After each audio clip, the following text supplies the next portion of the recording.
All right, so interesting moves in the global markets. Let's see what the implication is on the Indian markets as well, but lots to talk about. And let's start by telling you how did the last week pan out for the Indian markets. What sort of a move that we have seen on the Nifty 50, because that was seen to be reclaiming that 24,900 level on the back of the broad-based rally in metals, financials and consumer durables shares.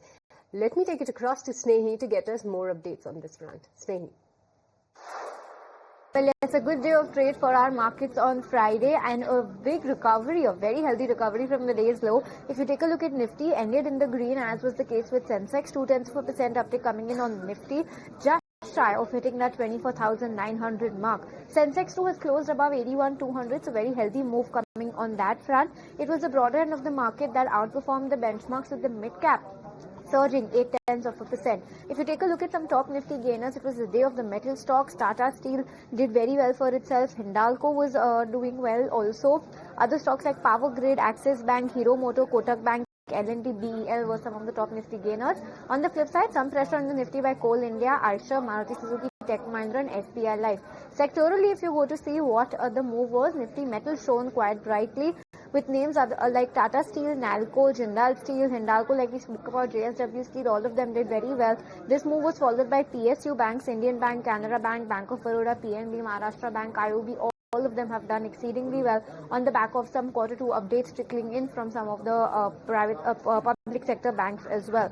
Other than that, you had Energy, Bank, IT, FMCG that did well, Pharma, Realty, Media on the flat line, Auto 2 on the flat line with a hint of a negative bias. So it was names like Ashok Leyland, Maruti, Uno Minda, Tata Motors, TVS Motor that was weighing on the overall index. Other than that, Aegis Logistics, Aegis Vopak, both of these stocks were up 8.5% and 12%. You had Data Patterns, EIH, MRPL, Praj Industries, all of these stocks have done very well in Friday's trading session. So all in all, a very good day of trade coming in for our markets on Friday.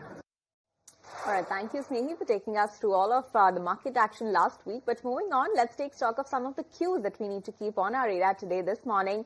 First up, back home in India, the September HSBC composite PMI data. That's something that we'll be watching out for, apart from the services data as well, which will be out later today.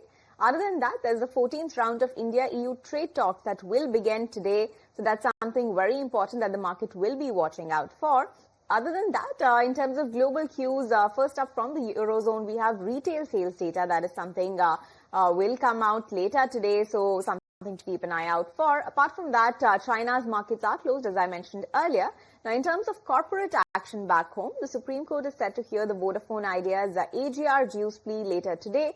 So let's see how that stock reacts to the development that will follow through the day.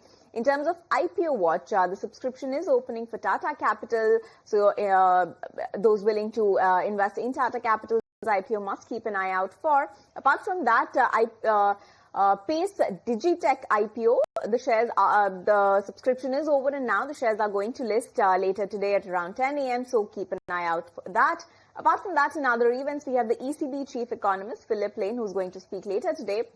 Other than that, Bank of England Governor Andrew Bailey is also expected to speak, so let's watch out for that commentary. And lastly, there's the 2025 Nobel Prize announcement, which are going to begin later this afternoon. So something to keep an eye out for.